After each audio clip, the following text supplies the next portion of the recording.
dynamics that are kind of playing off in this part of the story. Holy shit. I had an alarm go off there. That's unfortunate.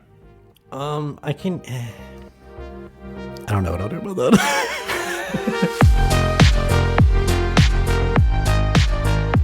Welcome back to another episode of the Games Gone By podcast. It is January 23rd at the time of this recording.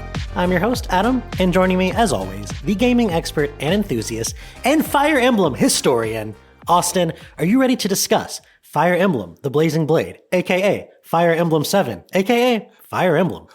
I am so ready. I love this game. I love this series. I mean, this is in my top 5 of all time. Love this game. When you suggested it, I was like, is it happening? Are we finally doing it? So yeah, no, I'm very, very excited for this. That's awesome. I'll say from the top, I didn't think I had played much of this game. And then as I was playing it, I was like, have I played this game? Because I knew I'd played some of it because I was really into like emulating everything I could find on the Game Boy and Super Nintendo in like 2004, 2005. So right after this game would have come out. And I don't think I ever quite finished it because the last few missions did not feel familiar to me. But I do think I had played a good portion of this game, although it was 20 years ago. So it was still more or less a fresh experience. And I'll go ahead and say up front, dude, I had a great time. I really, really enjoyed playing this. That makes me so happy because I was so worried you were not going to like it. I feel like every conversation we've ever had Why would you think I wouldn't like a Japanese game where people have multicolored hair? I mean, every single conversation we've ever had about Fire Emblem is just like that stupid Babby's first RPG strategy game that's on the Game Boy with the anime stuff. Like every single one of them. Yeah. So I was like, oh, this is going to be a disaster. But no, come to find out, like, you're constantly like, yes, this is a great game. I'm like, yes. It's funny, too, because other than the fact that some of these people have, like, purple and pink hair, it's really not that kind of quote-unquote anime, right? It really kind of feels like something that could be straight out of Dragon Age or something along those lines. I mentioned you're the historian. You have played a lot of these games. Have you played all of them? Not necessarily finished, but have you played every single one of them? I have finished all the Western games, and I've played at least a little bit of all the Japanese games as well. Okay, what about were you those people that spent like $300 on the mobile game, or? I spent, I think, $10 on the mobile game when it first came out. When it first came out, I was in it. I'm like, yes, the Fire Emblem Mobile. I had a lot of fun with it, honestly. But I only ever spent like $10 because I'm not a crazy gacha person like some people. Dude, those games, you always just hit a point where you're like, well, this was fun, but now in order to progress at any reasonable rate, I have to give like my monthly salary over to this company. Yes. And thankfully, Fire Emblem Heroes, the mobile game, never gets like that bad at it. There are a couple moments where it's like, all right, if I don't spend money here, like what's even the point? But it took a long time for me to get there, so... Well, since you are the historian, I'm going to let you lead us through the kind of history introduction here, something that I've really been wanting to do with our podcast episodes more and more, because I think, especially with some of these older games, it's just really interesting to kind of explore, well, how they came about and where they came from. So, man, how did Fire Emblem get started? Yeah, so Fire Emblem began in 1990 as a passion project by Shozu Kaga at Intelligent Systems. He is Intelligent Systems works with Nintendo for most of their titles. They're like a second-party developer, I guess, because they pretty much put everything on there. They also made Advance Wars, and they did a couple other things, too. I think they even were involved with, like, Pokemon Pinball or something. So, like... Oh, wow. Yeah, Intelligent Systems, big in Nintendo. And this first game here was called Fire Emblem, Shadow Dragon, and the Blade of Light. Only released in Japan. It didn't really gather a lot of attention at first, but they started to grow steadily throughout Japan, and it would come to the Super Nintendo and the Game Boy Advance, and then... The Super Famicom. Oh, sorry, my bad. And then in 2001, that's when Smash Bros. Melee was released, and that, of course, included Marth and Roy, who are now, like, iconic and some of the most memorable characters in the series. And that's kind of what sparked interest in the West for this series at all. That's what I was going to say, is I feel like you and me and almost everyone on the Western Hemisphere, first true exposure to anything Fire Emblem related was seeing Marth and Roy in Smash Bros. Right. Well, and I remember it being such a like, who are these people? Like, who even is this? He's cool. He's awesome, but who the hell is he? I love the sword guy, but like, what Nintendo game is this? And so obviously with that, and then also Advance Wars had come out in the West first, and it had gained popularity.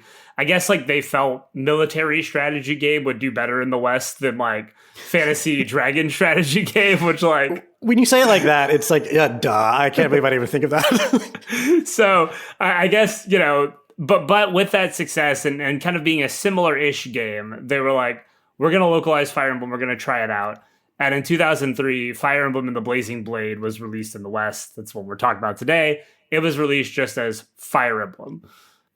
It is crazy that the 7th one just came here as Fire Emblem. It really reminds me of the early SNES Final Fantasies, where it was like 2 was 4 and 3 was 6, and they would just skip the numbers. I was thinking the same thing when you said that, because it really does feel like that, where it's like nobody in the West for so long knew that it was anything other than like they just assumed it was the first game, I imagine, because why wouldn't you? Why wouldn't you? I have a really funny story about how I acquired this game that I don't know if I've ever even told you. But I had a friend who at the time, I guess his like mom picked it up, whatever. I was like, in 2003, I would have been 8. I hadn't played a ton of games by this point, right? But my friend had this copy of this game called Fire Emblem, and he was showing it to me at his house. We were playing it, and I was like, oh, this is kind of neat. And he was like, oh, you can have it. Like, I don't really like it. It's not really my style. You can have it. I was like, I can have it. Sweet. So I took the game from him and I started playing it, and I started to get further in and like kind of seeing some of the cool stuff in it. So then a few weeks later, like I showed him all the cool stuff I was doing, and he was like, oh, I want it back.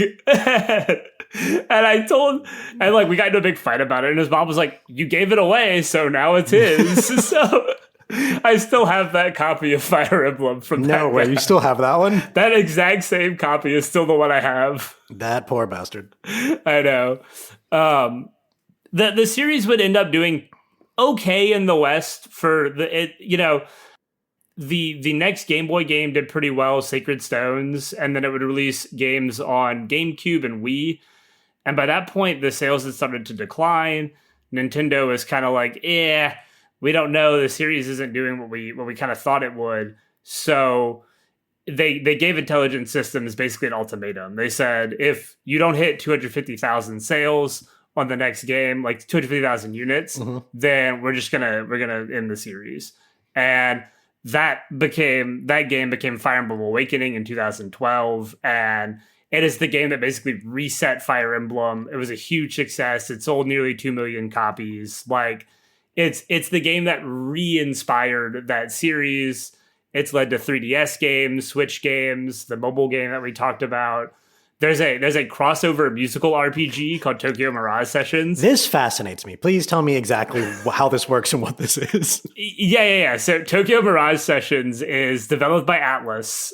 So it has a very like Persona style battle system, and you actually like summon in Fire Emblem heroes, and they're like songstress or like singers who like sing things, but they also fight with you.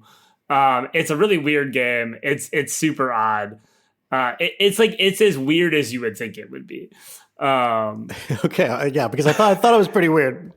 It's just as weird as you think it would be. They don't do anything to like rationalize it or make it make sense. It's just there's no strategy. It's like a very Persona based game, just with like Fire Emblem characters. Super weird. It's fun. It's like if you like that kind of thing. They actually just released another mobile game within the last few months called like, I think it's Fire Emblem Shadows, and it's like an Among Us clone. It's like a imposter game. Huh.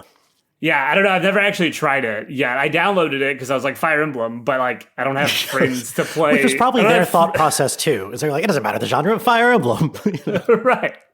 But it's like, I don't have friends to play this Fire Emblem imposter game, so That's super fascinating. For those who don't know, the actual Fire Emblem, nothing like those styles that you just mentioned, is very much a kind of a turn-based tactics game, strategy, whatever you want to call that. It does differ from a lot of other games, I would think, up to this point at the time. In the West, we had XCOM way back in the day. Do you remember playing on your mom's computer the old ass XCOM? I do. You and I would do that like when I was there on Christmas vacation, and it was horrible. I mean, we were terrible. I don't think we could beat the first level. No, it was so. I mean, it might even be a decent game, but I didn't know how to play it. Yeah. Sorry, I don't mean the game was horrible. I mean our experience was, or we were. Right. But this game I think sets itself apart from that or something like Advanced Wars because it emphasizes like kind of permanent characters in your roster, and when they die, they're gone, and they're all wrapped up in the story, and they all have personalities, and it's a really cool pivot away from something like XCOM or Advanced Wars, which I think was really the only types of strategy games like that people were used to in the West. Maybe you could say with something like StarCraft, you had a little bit of story in there. There's some characters, but for the most part, most of your units are disposable.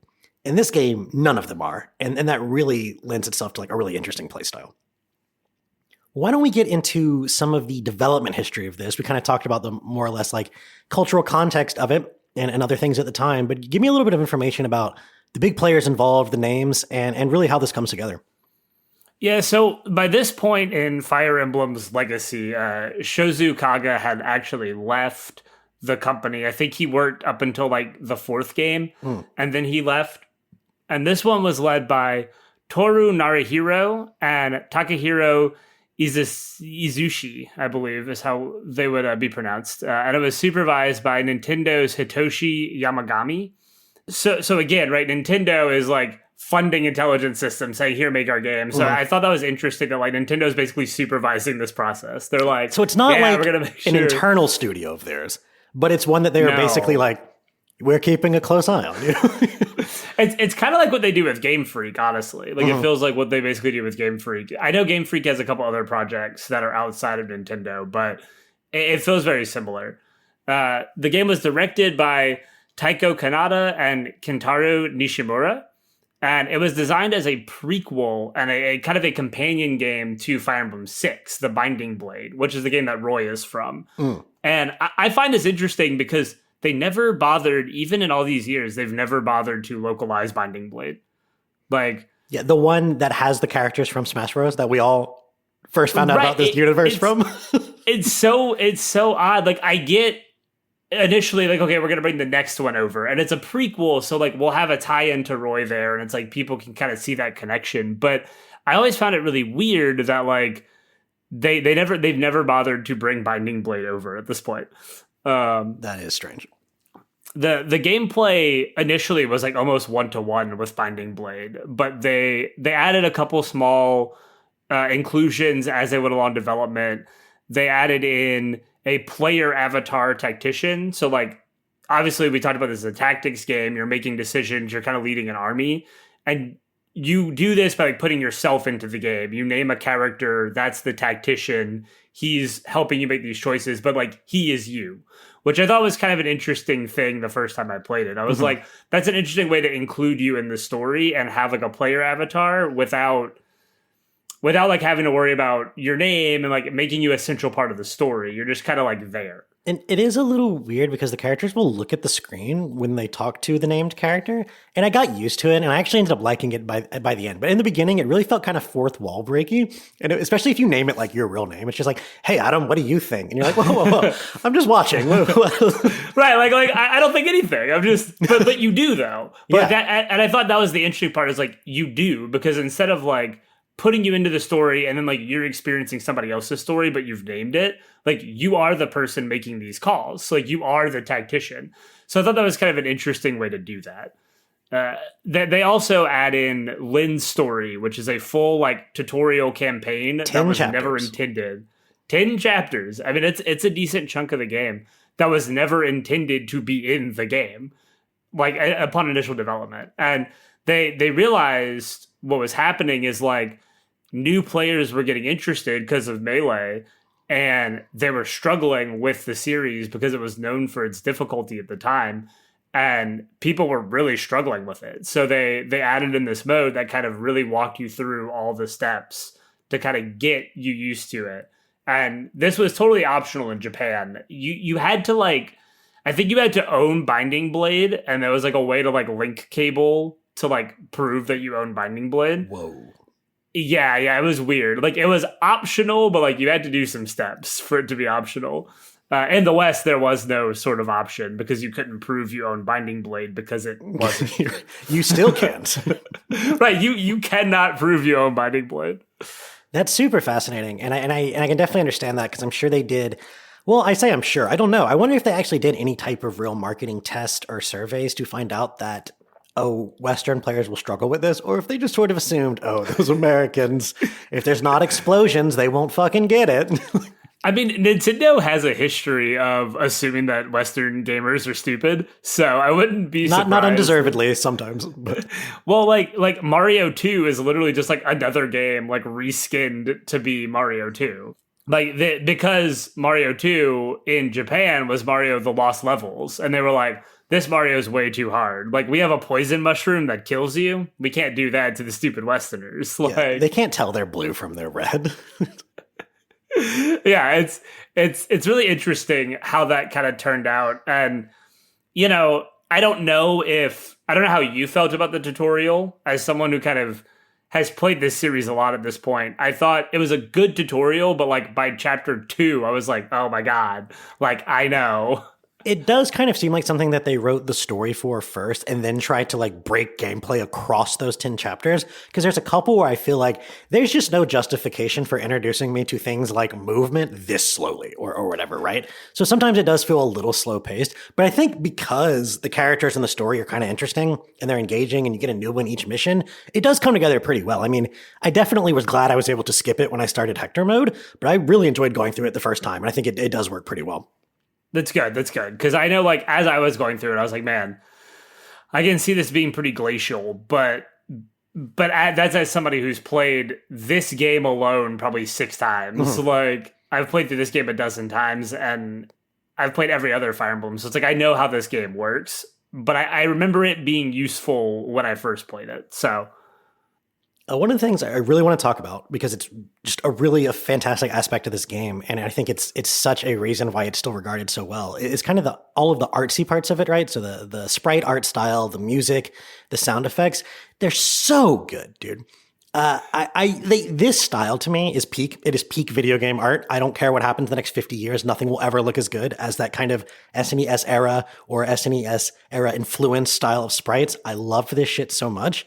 And man, so me and my wife have been watching these YouTube videos that are just like, guess the N64 game, guess the PS1 game. Those games have all aged horribly. And not even just graphically a lot of the times.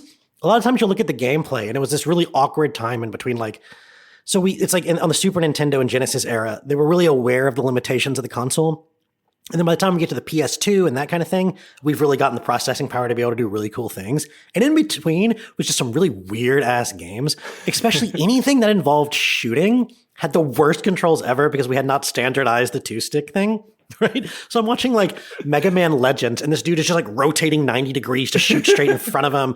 Oh, it's just awful. But really the part that stood out to me, and I was thinking the whole time watching these videos, is like, holy fuck, Fire Emblem looks so good compared to these games, dude. And granted, Fire Emblem's 2003, but it's kind of carrying forward an art style that existed in the 90s and that I still think is just gorgeous. And man, this game does it as well as anything. Yeah, the character designs are primarily credited to Sachiko Wada, and I think they are awesome. Mm-hmm. Like you were saying kind of at the beginning, like they are clearly like Japanese anime influenced and inspired, but it never goes like so far where it's like huge boobs, crazy hair, like just unrealistic character proportions. Like they all feel like they could be real people in like a medieval era, and they just have like colorful hair. Like that's it, you know? And so many of them are just really memorable. Like you see the character for the first time and you're like, that's cool character design. I'm going to remember that person. Yeah, there are so many characters in this game, but I feel like just by looking at their sprites, I could probably name all of the recruitable characters, at least the ones I got. You know, I think I missed a couple. But right. Yeah, they're very memorable. Which is crazy because there's a lot of recruitable characters in this game. Brother, you thought FF6's cast was large. This is like 3 times that. I mean, it's crazy. Yeah, but they're all just so memorable, and they all like kind of lean into that like realism because they all have like armor, and they all look like you would expect them to look of that era. And it's obviously like a fantasy land, but it's very like medieval inspired. Yeah. And it's not just the art, right? Those sound effects and those animations are so fluid. So obviously from the tactical battle map, it's like these tiny little sprites, which still look pretty good, pretty detailed. But then when you go to attack, it brings up this little battle scene of these two characters just attacking each other a couple times back and forth. The animations are so smooth. They're so good. And the critical hits especially, I'm hoping by the time this episode comes out, I've put up a short that's a compilation of some of the critical hits. And you guys should definitely go look at that because they're just so cool. I mean, they look so cool. They're awesome. And the sound effect when the critical hit hits is just so good. It just makes you feel alive. You're like, yes, I just murdered that dude. Like, there's a lot of games that don't find a way to blend their animation and their sound together so well. It's like, yeah, they'll be good enough. They don't necessarily stand out from each other too much. But this, it's like they are lockstep every second of the way of it. And I absolutely loved it. The soundtrack itself is really good. Like the main Fire Emblem screen, the battle themes, like every time you're fighting somebody, it's really memorable pieces of music. And the composer, Yuka Sugiyoko, this is her last Fire Emblem game that she composed was this one. But she went out with a bang because it's a really good soundtrack. Yeah. Like I can't like remember the battle music exactly now because it's been a few days since I've played it. But I can remember I was sitting on the couch playing it, and then I would just like pause it to like watch something with my wife, and then I'm suddenly just like on the couch, and she's like, "What are you humming?" And I'm like, "I'm not. Oh my god, it's the Fire Emblem battle music. That's what I'm humming. It's the Fire Emblem battle theme, man. That's what I have to. It just gets stuck in your head, and it's just As soon as I turned the game back on, it's been a while since I've played it. But as soon as I turned it back on, there's just like this flood of nostalgia of like, man, this music is so good, this art is so good. Like everything just it felt warm. It's like it's a comfortable design aesthetic, Yeah, and I'm always ranting about how like that era of video game music is the best. It's the catchiest, it's the most memorable. I don't need your orchestras, yada yada yada. Which obviously it's a bit of a meme. I mean, we loved Clair Obscur, that kind of the Skyrim music, Halo. There's great orchestral soundtracks. But this to me just highlights why I love that style and that I think it's so timeless and that I don't think it does not matter when you play this. Everything about this game ages so well. And the thing is, it's not just all of the artsy stuff we've been talking about that ages so well. I was so shocked to find out that like a battle system that's 20 years old, was really, really engaging for me. And before we get too deep into some of that, I do want to talk about what a little more, we mentioned it earlier, what does make this game different from those other games? Like why do, as much as I loved Advance Wars, why did this hit different than something like that? And I think, like we said, it all starts with the characters because not only are they so well designed visually, but the dialogue in this game is like pretty solid most of the time, I would say. It's almost got this like Shakespearean bent to it at times, just trying to like be, medieval and from a past time, but it still is very approachable. It's very readable. And I don't, who knows how well the localization job was done. I don't know. I don't know Japanese, right? So maybe it ends up being very right. different, but it works. It lands. And these characters, their backstories, your interactions with them, just everything about these characters, their classes, their unique animations, just I could go on all day about how well they do the characters, and it's such a large part of why this game lands and why it hits.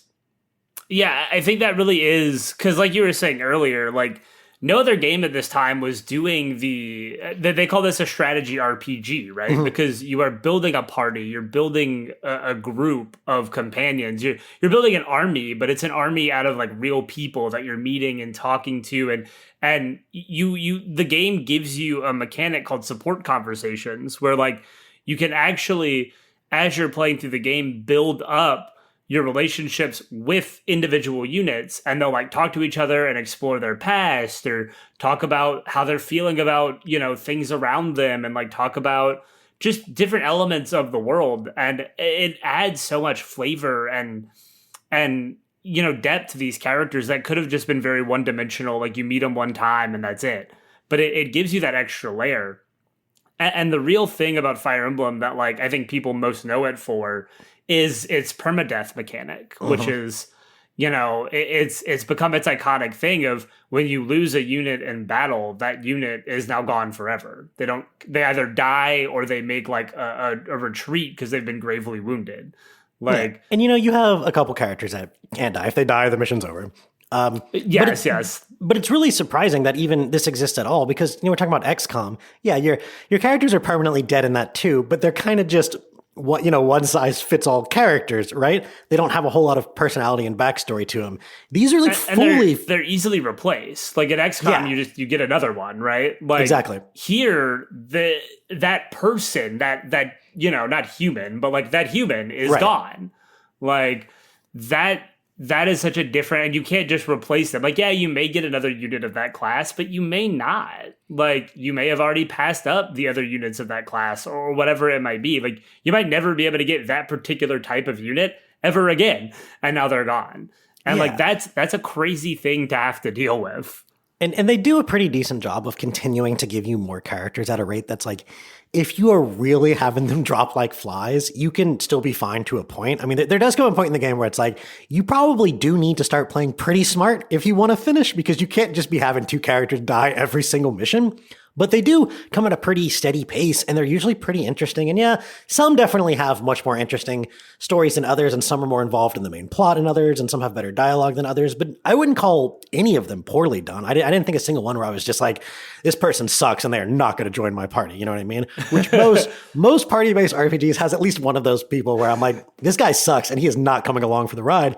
Right, I never want to see your face again. This game's got 40 of them, and they're all good enough, and I really appreciated that.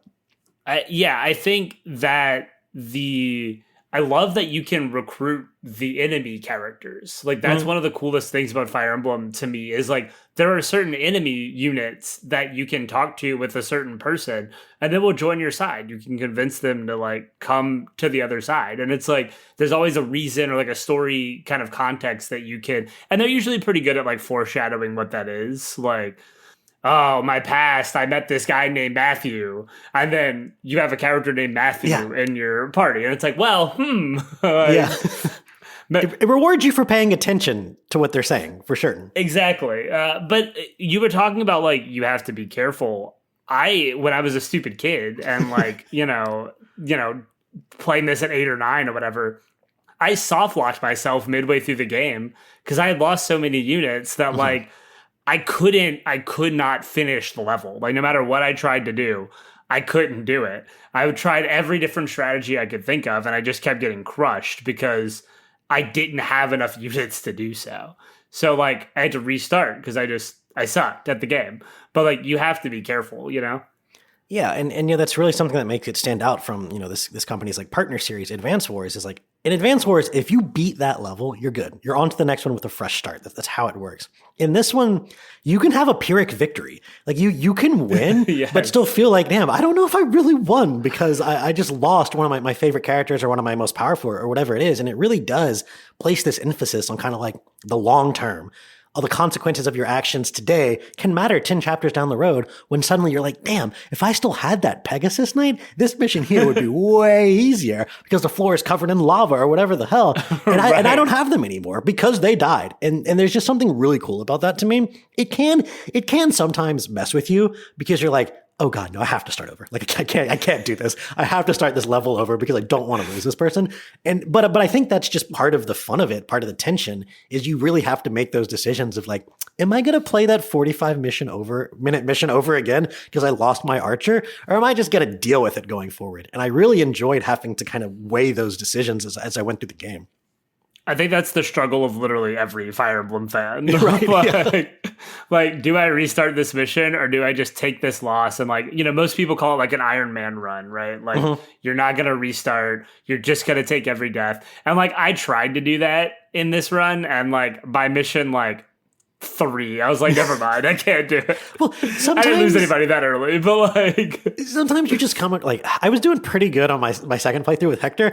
And then I got to a mission where like, In 2 turns, 4 people died. And I was like, okay, there's no way I can get away with this. Like, and it was all my fault, right? I put people in really stupid positions. I didn't use a torch because I was like, I don't need torches.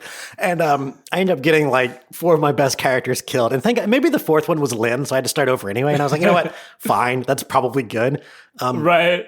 Yeah, but I love that aspect of it. And I would say the last thing that really, really sets it apart to me is you have your weapon triangle. So what this is like swords beat axes, axes beat lances, lances beat swords. You also have a magic version, which is basically like dark versus anima, which is kind of like elemental, versus light versus dark. So these things are kind of like a rock, paper, scissors. But what's unique about that to me, because tons of games have like units that are better against one or the other, but you have so many character classes that can equip more than one of these, and you change them in battle. And that just adds such a strategic element to every single encounter. And when you promote your units to like their advanced classes, sometimes they'll get access to another type of weapon that just totally changes their playstyle. You know, you also have bows, right? So you have like long range stuff. And some characters will get like a sword and a bow. Some classes will get axe and, lances. Some characters like paladins will break the game because they can use all of it.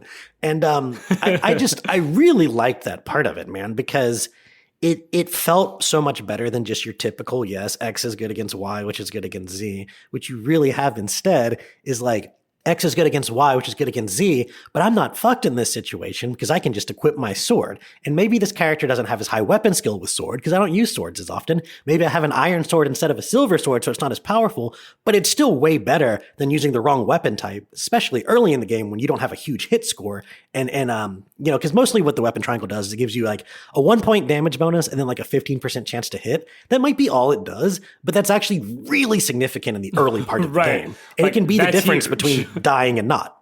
And I think another thing that they do really well with this is like periodically introducing little elements that'll mix it up. Like you'll have a sword that's actually good against lances. Oh yeah. So it's like you have to be careful because you see a unit and that unit might look like they have a sword, but when you actually examine the unit and see what weapons they have on them, they have the Lance Reaver, which is the sword that will then crush your lance. Mm-hmm. So it's like I was screwed a couple times bringing out characters that like I was like, oh, easy, like I'll crush this guy, and I bring it out, and then I find out they actually have a weapon that's better against the thing I have. And I'm like, oh no. And then I would have the kind of reverse problem where I had a guy with Lance Reaver, and it's a sword, so I'm thinking to myself, I'm going to go hit that guy with the axe. But the reverse applies. Since it's a sword that's good against lances now, it is now bad against axes. So you have to balance that.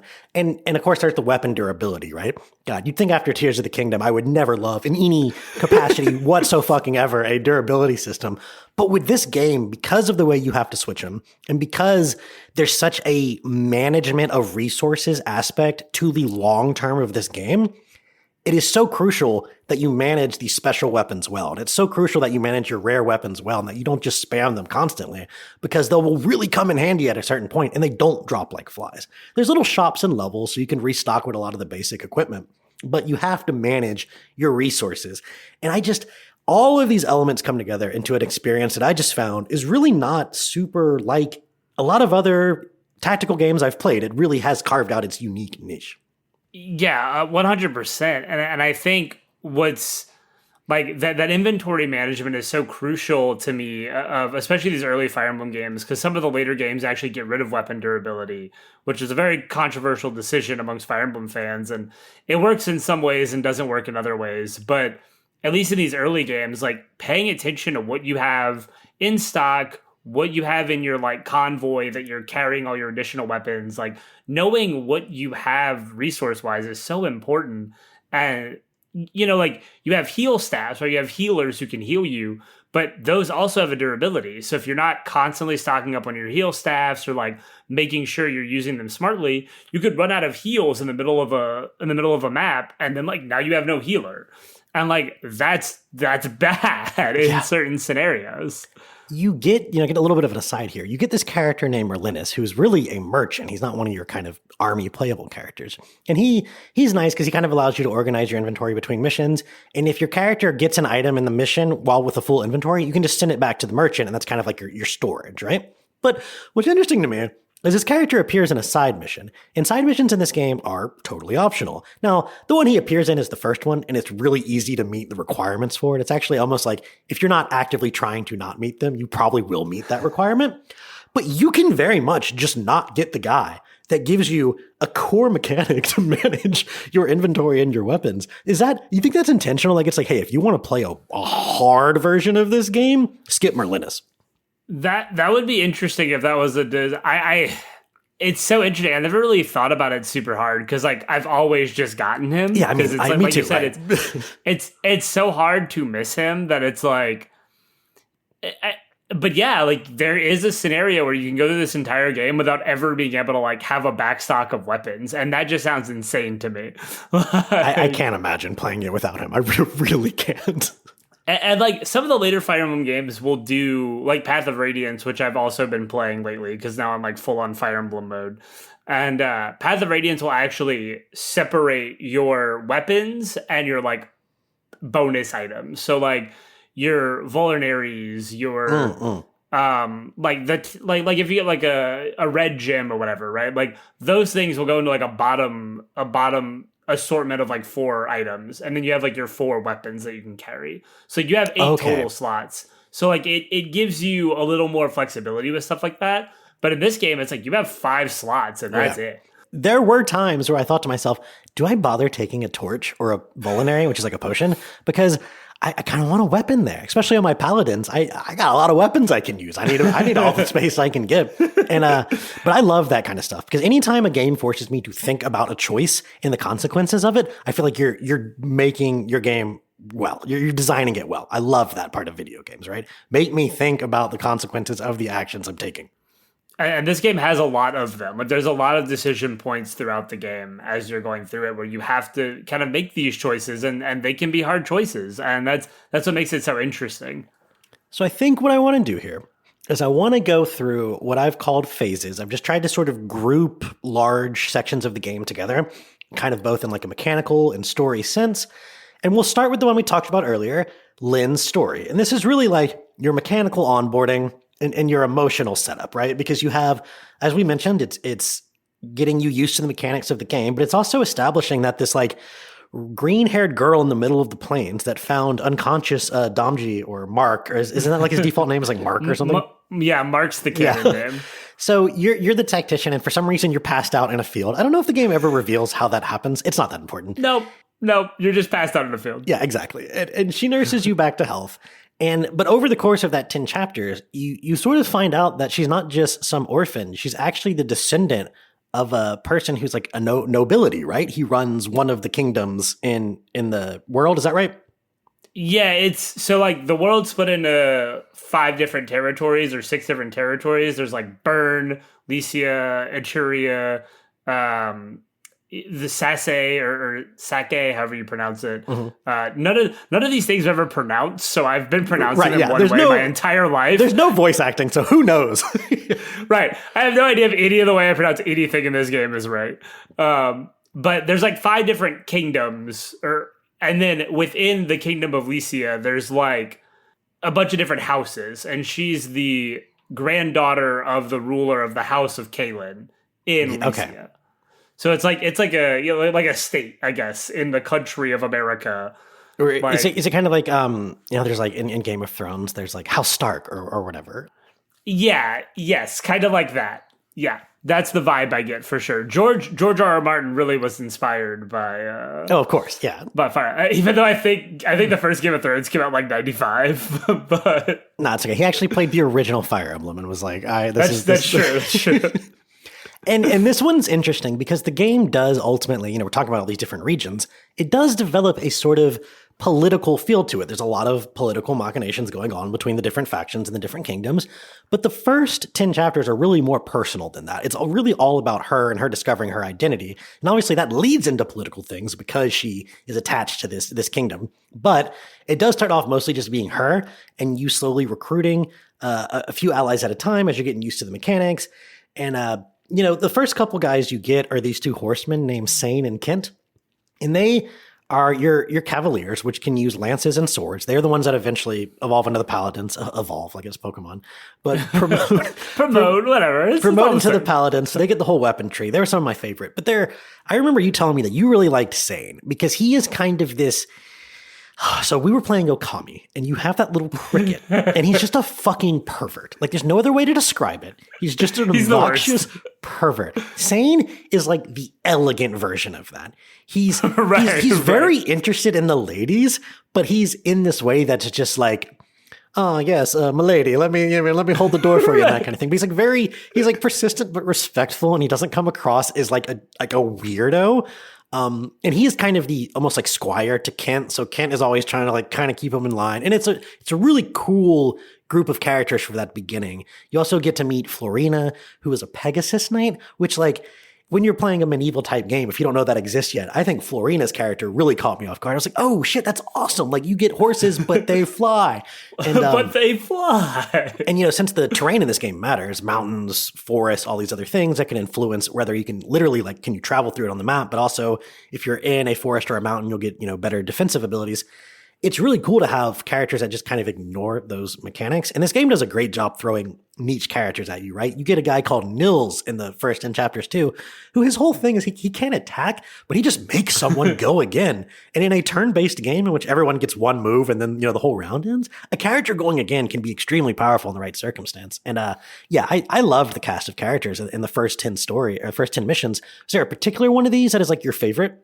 I think Lynn is really like, I think of the lords in this game, I really like Lynn. Which is the green-haired girl. I don't know if I said that. Yes, earlier, sorry, I don't think we actually said her name. Yeah, Lynn is the green-haired girl. Yeah. Lynn is the main character of this entire story. I said Lynn's story at the beginning. They can piece it together.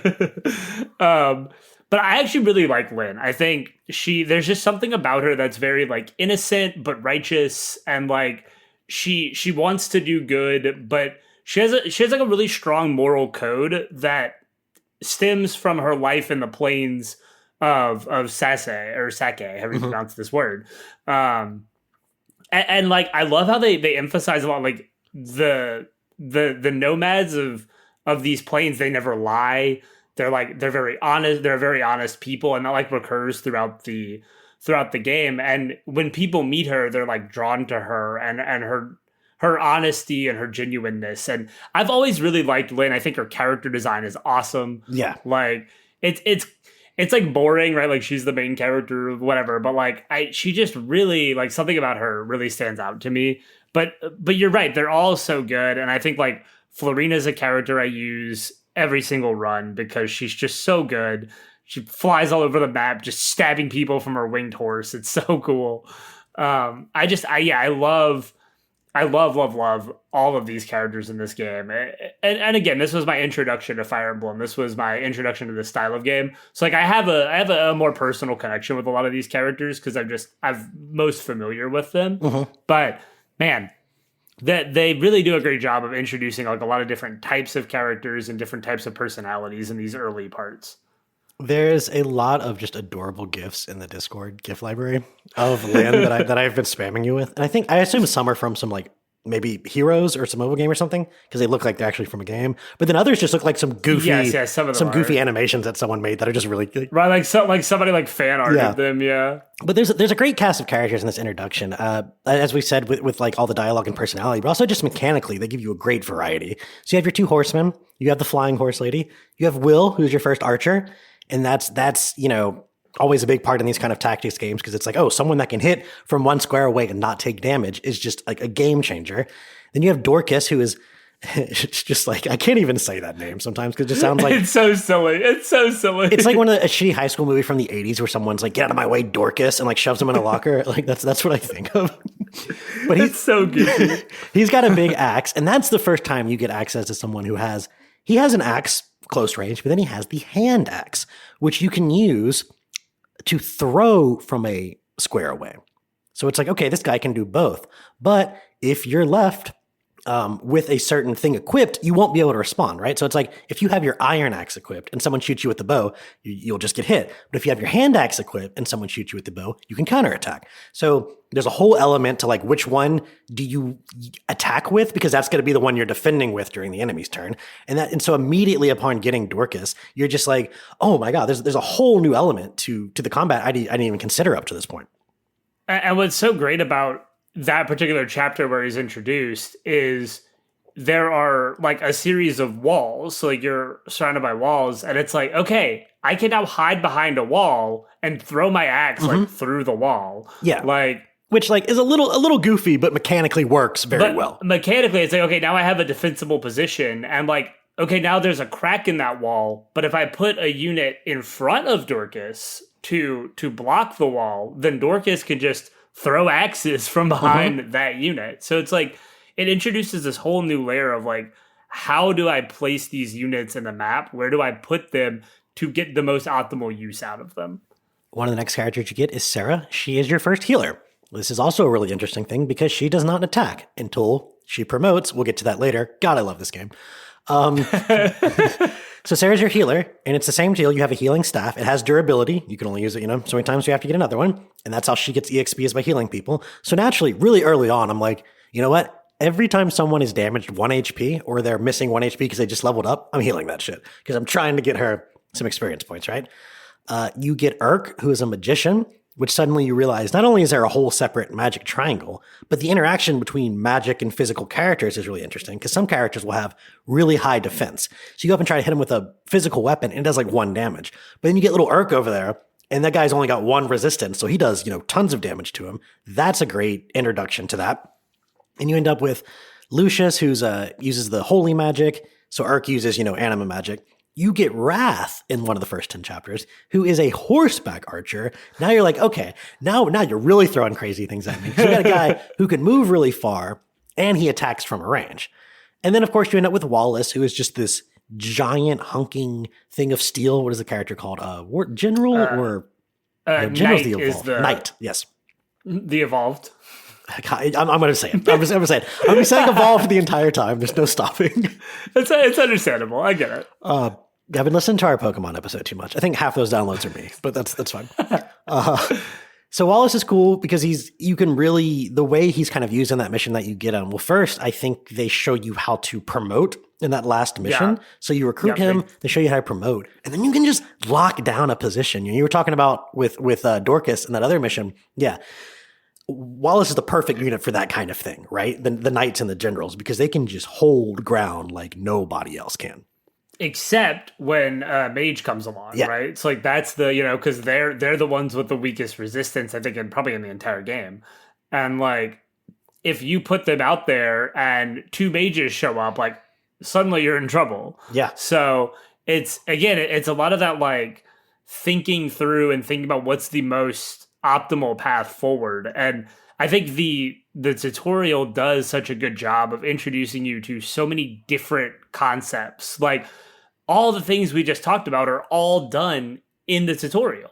So you learn all of these things as you're going through the tutorial. And it's a long tutorial, right? I mean, it's 10 chapters, it's significant, but it teaches you so many things, and it's so self-contained that it's like, okay, I've learned all this stuff, and now I can take all that into the main game. And it really is very self-contained because there's even like kind of like a credits screen almost, right? And it kind of tells you the fates of some of the characters.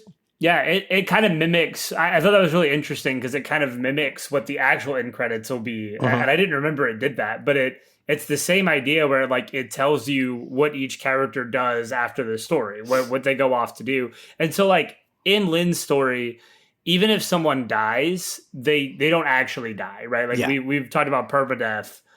They will come back later in the main story. So like they don't die here in Lynn's story. They go away and their stats reset. So like if you will carry their stats over into the main game, if you will, but their stats will reset if they die. And that's a huge loss if you were trying to build somebody. So like, there's still a punishment there, but because it's a tutorial, they're like giving you a little bit of leeway. And I think it's like the perfect middle ground for it. And, Yeah. and the whole party gets reset at the end of the campaign anyway, right? As you hit mission 11 and get into, is it Eliwood? How would you say that? I think it's Eliwood is what I've always said. Okay, so once you get into Eliwood's campaign, it was sort of the main campaign, all those characters are lost, but they do eventually come back over time. And I think it works so well because you really develop a bond for this crew. You meet them all.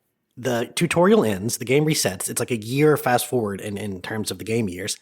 And then you will slowly get them back over the next few missions, except for a couple you get way later. But it's really cool because you're like, oh, hey, like those guys. I remember them. I really like them. I know you. I've been missing my cleric. I've been missing this and that. So that was such a cool feeling to get them back in the main thing. But I just thought this tutorial was great. Like, yeah, maybe it's a little slow for sure, especially if you're kind of a experienced strategy game player. You don't necessarily need them to hold your hand quite as much as they do.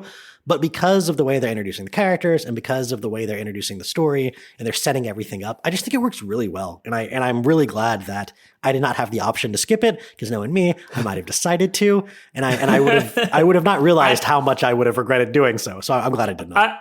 I would have forced you to play it. Don't worry. That's true. I'd have been like, don't you dare skip the tutorial. Because it is a significant story, but it does lead into the next chunk of the game, which gives you Eliwood and starts to introduce you to some new characters and a lot more of the kind of political machinations that are going on. So we fast forward a year and we're introduced to Eliwood, who is of the town or the kingdom of Fere, I believe is how I've pronounced it. Yeah. And you actually meet Eliwood in Lynn's story for like a brief moment. Yeah. Eliwood saves the character Nils that we were talking about. Him and his sister are like on the run from this like assassin group in Lynn's story. And Eliwood actually appears there. And I, right, as the guy who's played this game a bunch, I'm like, Eliwood, I know that guy. Meanwhile, you're probably like, yeah, that's a guy. He looks like Roy from Smash Bros. So I was like, he's probably important. He's probably important, but you actually get to take on his story now, and he is going out to meet to find his father, who's missing when you start his story. Right, his father. This is a year removed from Lynn's story, and his father, Lord Elbert, has gone missing. And Eliwood's like, I'm gonna go out and we're gonna figure out why. And along that path, you meet Hector, who is Eliwood's friend from a different kingdom in Lycia, Ostia, Ostia. And that's kind of like the biggest kingdom in this area, right? It's like, that's like the primary kingdom when people talk about this land, right? So you meet Hector and you kind of form up together to go figure out what's going on here. And it's really interesting because Eli, so Eliwood, I'm going to call him Eli from now on, Hector and Lynn end up being your lords. And that means that, one, they kind of have their own unique class, but two, they cannot die. Well, they can die, but then you have to start the mission over, is what I mean. Right. You have to protect them. They will end the game if they die. And sometimes, especially like the first few missions when I was using Lynn, I think just kind of incorrectly, playing a little too aggressive, I was like, these lords suck. That is not the case. The lords are good. You just have to kind of figure out how they work. But at the beginning, I was like, why would you ever use any of these freaking people that walk on 2 feet when you can have these 4-footed beasts that roam the map? But yeah, I really enjoyed the beginning of the Eliwood campaign because it slowly starts to introduce all these characters again. You know, you get Dorcas back and you get Sarah back and you get all these guys, but you also get some new ones, including Lowen, another horseman. Let's go. So now I could finally start my 4 horsemen of the apocalypse strategy between him, Marcus, Cain, and Sent, right? Or Kent and Sane. If I say Kent and Sane, you're close. You're close. Yeah. But then you get a little bit of redundancy too, right? You get Will back, but you also get Rebecca, another archer, because maybe one of these is going to die. Maybe one of them already has. You get Bartre. I don't know how you say it. I like to say it really French because I just think it's fun. I don't know. Bartre. But he's like the least French guy probably that you could even get in the entire game. Yeah, he's just like a redneck or something. I don't know. He's awful. He's truly the like his story's okay. He has really good HP growth, and I think everything else sucks. Like, I never used that guy ever. Like, any run of this game I've done, I've never used him. I was trying to in Hector mode, but in one mission he dies, and I was like, I just don't think I want to replay this one, so I guess he's gone. But you know what was weird? He died early in my first campaign too, but he doesn't die. Like, at one point, I think there's a scene where he would be talking to Lynn with Dorcas, and Dorcas says something along the lines of like, oh yeah, Barker's still recovering and then just decided to stay home or something. It was weird. I'm gonna try to find that for you because I was very confused by that. There are a couple characters in the game who don't die. Mm-hmm. Okay. They're just considered gravely wounded. I think in his particular case, I think he's in Binding Blade. Like, I think he's actually in 6. So he couldn't die because canon-wise, he's still there. That makes sense. So then there's a couple characters like that. Like, I think Wrath is maybe in Binding Blade as well. Like, there's a handful of characters that make the jump to Binding Blade. That would explain so, like, they won't actually die. Couple more. You get Oswin, who's basically just like Wallace, but he's like, I think he's like kind of Hector's personal bodyguard, essentially. I think he's just like a royal guard, but he's kind of assigned himself as Hector's personal bodyguard, and because Hector's a bit of a rogue as far as the lords go of the land, he just kind of does what he wants. Yeah, I think his brother complains about his impulsiveness like instantly when you first. It's like, oh god, this guy. Speaking of Guy, you get a character named Guy. He is your first swordsman. I forget what they're called. He's a Myrmidon or right. Myrmidon, however you pronounce that word. As his base form, he becomes a sword master in his promotion. That's right. He poke evolves into a swordsmaster. You got it. He's a fun one because he's kind of like Lyn in that he has a lot of lighter stats, high speed, higher evasion, but only can use swords. But he gets this weapon called the Killing Edge, which is a rarer sword in the game. There's a few sprinkled about, but they have really high crit rate and really high hit rate. So he's very fragile, but he will just end someone's day, and he almost always attacks twice. So that's a cool character to get. You get Priscilla, who is my favorite, a character you already get on a horse. So it's your horse healer. It's perfect. And then you get Raven, who is what they call a hero, I believe. And he starts out hero's the poke evolve. Mercenary 2 hero. Mercenary's the base class. Yeah. So they use swords. I think the hero critical animation is the single coolest one in the whole game. He throws his shield up and then he jumps up and grabs it and like slams him with the shield. Doesn't even use his sword. It's so silly, but it's so awesome. So that's a great character. You get Lucius back, you get Florina and Will and all these guys. You don't get Wrath back, you don't get Wallace back immediately, but almost everyone from the tutorial comes back within the first 5 chapters of Eliwood's campaign. Right, so it really does feel like this, like, there's enough time for you to miss them, because it's like, where are those guys? Like, I got Dorcas back, because I think Dorcas comes back, like, really quick. He's, like, in the second mission, maybe. But then, like, Lynn is by, like, the 5th mission of Eliwood's campaign. So it's like, it takes a little while to trickle everybody in. But another thing that I think is really cool about this is, like, the mission that you get Urk, you already have Sarah.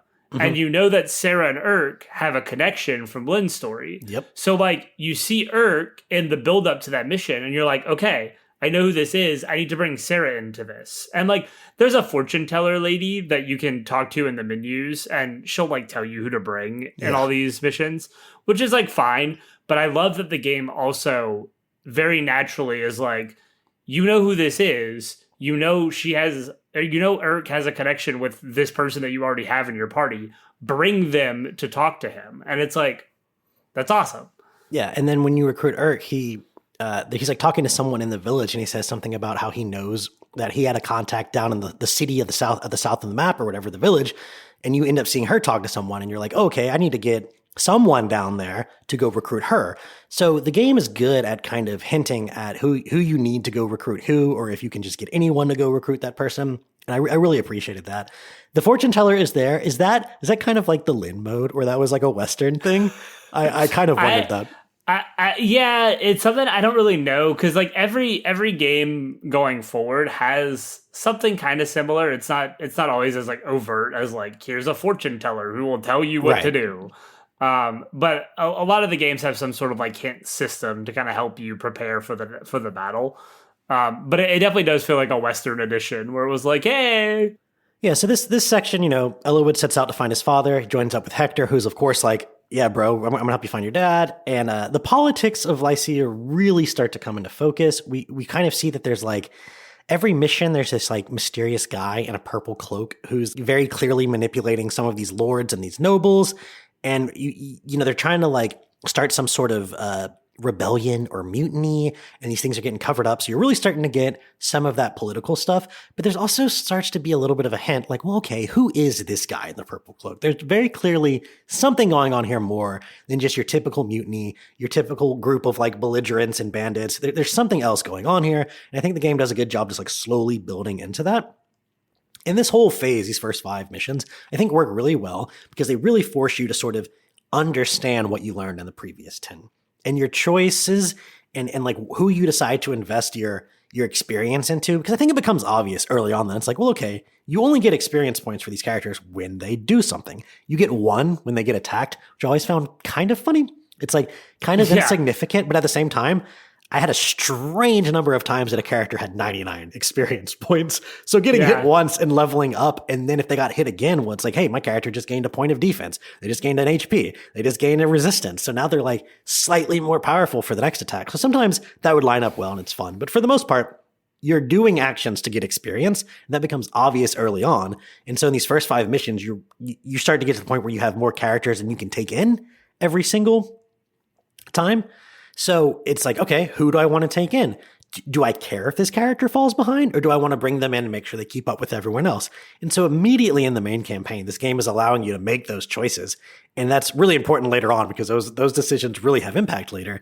And I think this game does just such a fantastic job of immediately throwing you into like meaningful decision making with your party construction. The point, like at this point in the game, it's when you're really starting to form what your long-term party will be. Mm-hmm. Like, obviously you don't have to stick with anybody or anything, but like you said, experience is hard to come by. Like it doesn't, you don't get a wealth of it. In later games, there are like maps that you can grind multiple times so you can get level ups for weaker characters. Path of Radiance actually has like a bonus experience thing where if you meet like certain win conditions, you're given extra experience that you can then like distribute after the mission. So you could use that bonus experience to maybe level up like weaker characters or whatever. But in this game, it's really just the characters you bring in. The only thing that you can get experience for is those characters. So you really have to start making decisions early on here to decide like who is important. And that becomes, especially in the next couple of chapters, when like you might start losing people. Things get a little bit harder. Like the recruitment conditions, getting people, it's harder to get people in some of the later chapters. They become stricter. It's there's a lot of risk reward involved in a lot of these decisions as you're going through these next couple of chapters and what you're calling phase 3. Yeah, so phase 3 is what I took as 17 through 22, chapter 17 through 22. So basically this is when like the Black Fang emerges and you start to realize that they're a group of assassins that are really the ones kind of manipulating all these bandits. And now, of course, you will find out that there's yet another manipulator above them. But for now, we're like, oh yes, the Black Fang. These are the guys making all the maneuvering behind the scenes. And when you're talking about the experience, this is when it really comes into play because you're realizing like this is yet another thing to be managed. Just like the durability, just like the weapons, this is another resource that I have to make sure I am carefully applying the way I want it to. And then I'm not just throwing it at people who I don't actually want to use. Now, sometimes you don't realize that you don't want to use some of these characters. Like Marcus seems really powerful at first. You're like, hell yeah, Marcus. Well, Marcus is sort of meant to be a guy that's really strong in the early game if you need him. But his growth, first off, his just literal percentages, chances of stats leveling up upon level are a lot lower than other equivalent paladins. But also, he starts promoted, which means he has less total levels that you can give him over time. So his max capability is just inherently going to be lower than other characters. This is not something that's super obvious per se at first, but I do think like it's not a huge deal if you do give him stuff because he's still pretty decent, right? But yeah, that whole experience management really starts to come to play in this chapter because like you said, this is when enemies really start to like actually become a bit of a challenge. You can die, you can lose your only this or that, right? You don't necessarily have you may have horses falling out of your pockets at this point, but but a lot of characters you only have one of. You only get like one guy, right? Right. Yeah. So some of these characters are just really interesting in that regard because they're rare. And like you do eventually get another Pegasus Knight, but for a long time you don't realize that. So she is one of those where you're like, I am not letting the unicorn lady die. There's like no way. Right. And the Pegasi are really weak to arrows. Mm-hmm. And I know like mileage may vary on how much they actually pose a threat depending on how you play. Yeah. But if you're not smart about it, you're just like, I'm going to take the Pegasus and run her right into the middle of combat. And she gets lit up by arrows, like, you're not going to get another Pegasus back for a while. Yeah. And honestly, I don't know if you can get Foria without Florina. You might. Like, you have to there might be a package deal, like, yeah. You might be bottlenecked and that you can't get Foria without Florina. So, like, if you let your Pegasus die, you may never get another one.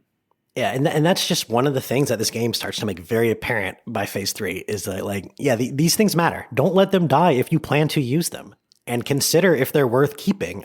We've given you 2 big brutish axemen, so maybe one of them dying is okay, but we've only given you 1 flying horse, so you better hold on to that. Yeah, but this is the part where the Black Fang really emerges as like the primary antagonist, and then there's this guy named Nurgle, who is, and that's when you sort That's also a silly name. It is, dude. We got Nurgle and Dorcas representing the dorky names over here. But you start to realize that like he is then also kind of manipulating. Now, you don't really find out exactly what Nurgle is for a long time. But at this point, you do realize that he is sort of like, okay, he's even above the Black Fang. He's not necessarily manipulating them. You don't realize at that point, but you think he's in charge of them at the very least, right? They do kind of like tease in here that I remember a specific piece of dialogue. It might be from the character Layla, who's an NPC who like dies around this time, really kind of amping up the stakes. She's like in a relationship with Matthew, the thief that you get, who's like running with Hector, and like they kind of have some dialogue, and she dies. But I think there's a piece of dialogue that she says about like the Black Fang changed in the last year. Like they were almost like Robin Hood type figures, so like. They went after like corrupt lords and people like tormenting the poor, and they say like within the last year the Black Fangs changed. They started going after anyone, or like they're taking on any contract or whatever like that. So like there's this hint that there's something wrong with the Black Fang, that like the Black Fang that the kingdom knows is not quite what you're seeing represented. Yeah, so it's like, it's an organization that's been around for a while, but they're no longer quite as familiar to the citizens of Lycia, or no, that's just the kingdom, right? What's the whole world's name? Elibe is the whole world. Elibe. So the citizens of Elibe, this is a different Black Fang. They're not quite right. Used to like they're like, wait a second, this isn't the Black Fang that I know. Like. And you mentioned Layla's death. This is really, I think, the point in the game where there's kind of a dark tone that starts to overwhelm parts of the game. I wouldn't say overwhelm, it starts to creep up, right? Like it's fairly serious, grounded story, but there's still plenty of lighthearted moments. And again, if someone dies, it's usually either like Bartra just kind of goes off, or they just don't have dialogue anymore. But when Layla dies, and you find her body like tied to a tree as a warning to you as you're approaching, and Matthew's like super upset about it, and it really does hit kind of hard. I mean, I know you were asking me the first time, and I was like, I don't know, I wasn't paying attention. She was just yet another person who died by Jafar or whatever, right? But playing through it again on Hector mode, it was like, no, this is actually now that I kind of knew what to look for, they really do introduce her a few times before that. And I think now that I was actually paying attention, I was like, no, this actually lands pretty hard. And yeah, it's a really neat moment. I mean, it's like, because you're like, wow, okay, there are stakes here. This kind of seemed like your typical 3 anime teenagers on an adventure thing a lot of the time. But now it really feels like, oh God, these guys are actually trying to stop something that is serious, and it's dark. A couple other interesting things about this section of the game is it introduces the fog of war mechanic. And now maybe it might have been in an earlier chapter, but this is really where you get a mission that's like, really impacted by the fog of war, because I think the first one is a defense mission. So it's like, does it really matter if you can't see past the bounds of where you're defending? It's technically not a defense mission. It's the first one you get. It's the one where you recruit Wallace in section 1, and like in Lynn's story. That's the first time you experience fog of war. I was thinking the Merlinus one, right? That one is the first one in Eliwood's story. Okay, okay. It's not a super tough one, I don't think. This one that you're talking about is the first one that like Fog of War really sticks out to me. Yeah, and it's interesting because it's more or less like Fog of War for most games like this, but there's a little bit of a difference in that you can use a torch that will dissipate the fog around the character that uses the torch for a number of turns. I think it like slowly shrinks back around them over time, but it just allows you to kind of more readily explore into the fog so that you don't make a super blind move. And it's a great addition because, yeah, in Advanced Wars, I'll just throw an infantryman out there to explore, and if he dies, he dies. Well, you don't want to do that in this game. You throw someone into the fog and suddenly they're surrounded by 4 units, they'll get obliterated, right? So I thought that was a really cool mechanic. You get a couple of interesting characters in this part of the game. You get Dart, he kind of feels like the Axe people, like Dorcas and Bartha, but he can move normal speed over water, which is pretty interesting. Because I'm pretty sure every other character in this game, it's either like, well, they're flying, it doesn't matter. But otherwise, they either can't move in water or they move 1 square at a time in water. So having someone that moves normal speed is pretty cool. It's not ultimately that useful throughout most of the course of the game, but it does just kind of highlight this game's proclivity to continue to give you like new units that do new things. And that's something that I really appreciated about it because it just adds to that variety. He's also the only one you get in the game. Yeah. Like he's the only pirate, and then he can turn into a berserker like Hawkeye later. But Hawkeye, you know. Yeah, he's like pre-promoted. Right, he's pre-promoted. Dart is the only pirate that you get in the game, so... For sure. This is also where you can get another thief named Legault, another Pegasus Knight, which is the sister of Florina, Fiora, or Foria. I don't know if I typed that wrong. You can get Ninian at one point, which I can't remember what part of the game this happens, but her and Nils are just identical, and they just kind of swap roles whenever one of them is, busy being captured by the big bad, and the other one joins your party. You get Isadora, basically a Marcus that doesn't have nearly as crappy stats. So immediately replaced one of the other horsemen in my 4 horsemen lineup. You get Wrath, who you had in the beginning, which is the horse archer. You get Hawkeye, who you just described, a big berserker, large HP, big axe.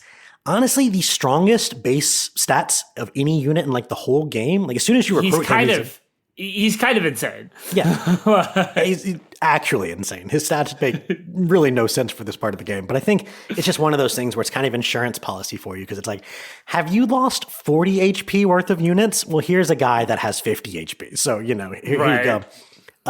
And then Heath. I just want to talk about the Wyvern Knights for a half second. Because Heath and all the Wyverns are ass. I think it's the worst unit in the game by a country fucking mile. And part of it is because I think the idea is so the Pegasus Knights are a little more resistance oriented, so magic defense, than physical defense oriented, but their physical defense is still not bad. For whatever reason, the Wyvern Knights are like 100% on the physical side, and their resistance is shit. And that ends up being a problem because what the NPC Wyvern also often want to do is they want to attack your lowest HP people. Well, really most units do, but they have a big range. So they will like swarm on your healers. Well, as soon as you promote your healers get offensive magic staffs, which means they counter it. Dude, the amount of times my healers would just kill a Wyvern Knight when they got attacked by one was too high to count. It was so dumb. So I had so much experience obliterating the Wyverns up to that point that when it gave me one, I kind of just decided I didn't want to use them at all. I never did. And honestly, he kind of sucks, right? Like you bring him I brought him into the desert mission because I think this part of the game is really when the maps start to get kind of interesting. Oh yeah. So many of the maps at the beginning are like, they're just like, here's some plains and maybe there's like a river that you have to traverse, like some foresty areas you have to traverse. But like in this section of the game, you get the pirate ship where like you're battling on a pirate ship and there's like ships that are lined up on the side of you and like a ship will come in during the mission. If you take too long, like another ship will come up to you and you have to start dealing with that. And like there's a desert map here where like all of your movement is really slowed down. So I was like, oh, let me bring in the Wyvern. That'd be great. You can fly around the map. He got like obliterated almost instantly. I was like, never mind. He's dead. Like, I don't care. I think this is also the part where there's that mission where that weird dude spawns that has the big anti-magic field around him. Yeah, that's a bonus mission, but Yeah, it yes. is a bonus mission. But it's really interesting because basically the boss of that mission is a heavy magic user who's like bragging in the intro about how he's going to crush you. But then this thing, I don't quite understand why it exists, but we won't worry about it too much. He spawns and he casts this big anti-magic field around half the map. So your magicians and your healers can't really go in and be effective, but it also means the boss can't fight back. So you can just take whatever unit you really want to feed some experience points into and have him take 4 turns to kill the boss, and it's fine because bosses always give a ton of experience points. So I really like that aspect, and like you said, this is just the point in the game where they start to get a little more creative with the maps. It works really well. This is the point in the game where they really start to make you ask that question of, is it worth starting this mission over? Did I really need that person that died? And it's just it's the point where I felt like I was having so much fun making those decisions. And ultimately, where we end up in the story here is we end up in this desert. That's where you meet Athos, who becomes really important later. You meet a couple other characters, Pent and what's his wife? Louise, yeah, who are upgraded, poke evolved mages and archers, really powerful. You don't actually recruit them for a few more missions, but you first get introduced to them story wise here. And the desert mission is cool because there are all of these dragon bones scattered around, which is kind of our first hint at like, oh, there's dragons, right? And there's treasures buried near all these dragon bones, and you can find this out by talking. I don't even think we mentioned there's like these little huts and stuff you can go into in these missions. Yeah. And sometimes they're just sort of flavor, but if they have a red roof on them, they're usually either an item you can get, a person you can recruit, or just really important information for the mission. And this one was telling you that like all of these bones have items nearby. Now, I think it's just do you just have to land on the right square? I think you have to land on the right square with like a thief or something. Oh, like okay. there's like certain you have to do certain things to get it, but Yeah. they are there, and if you explore, you can find them. And the sand slows you down a lot, particularly cavalry. So I really enjoyed this mission because it basically stared me straight in the face and said, hey, you know that strategy you've been using every mission up to this point? You need to rethink it. So I went in without any horses in that one, and that was a lot of fun. So yeah, I thought this phase of the game was great. It's like kind of where everything really starts to click mechanically. And you're just, if you've been taking advantage of your opportunities experience-wise and managing your weapons, you'll have a much better time than if you hadn't. And I think it just really highlights the importance of all the things coming together. And sort of the story really starts to pick up. We kind of get that introduction to the more fantastical elements. There's this part, I think it's in this phase, it might be in the next one, but Hector is talking to Eliwood, and he basically just says like, man, just yesterday we were talking about ending a rebellion, and now it's the end of the world. At first I was like, oh my God, like I hate this so much. But it really isn't that out of place given it's like a Japanese RPG. It's based off of a series that has already established stuff like this. It's 2003. And honestly, it works fine, right? Despite the fact that maybe the plot gets a little like big bad guy into the world, the dialogue stays strong, the characterization stays strong, the world stays interesting. So it really didn't bother me as much as I thought it would. Like when I first saw that scene, I was like, God damn it. But within 10 minutes, I was like, that's where we're going. Yeah, right. But within like 10, 15 minutes, I'm like back into it. So really, really fun part of the game. I think this and this next section, right? Like the story is some of the most grounded that it actually gets in this immediate next section because it deals with some like political, chicanery. Yeah. So Athos, this sage, tells you this like grand, arch sage who, has lived for thousands of years. He's a living legend. You kind of learn about the scouring, which is this like ancient war that happened between dragons and humans, and you learn about like the 8 legends that fought in that war, and you kind of learn some of this stuff around this time.